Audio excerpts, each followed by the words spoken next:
Hi, I'm Wolf from Koslow Scientific Company. Today I'm demonstrating the bearing block, and this is an accessory for use with the prospector.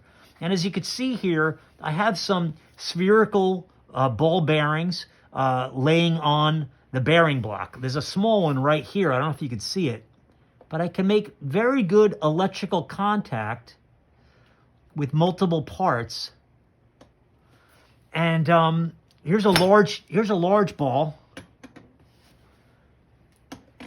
And as you can see, it's slippery, and so you really need something that anchors the part down and makes very good electrical contact. I also recommend, see, there's three different size grooves. You could add either cylindrical bearings of various sizes to make good electrical contact. Lastly, even a flat part, like this little plate, can be used on this. You don't need the alligator clip or the wand. You can try this part.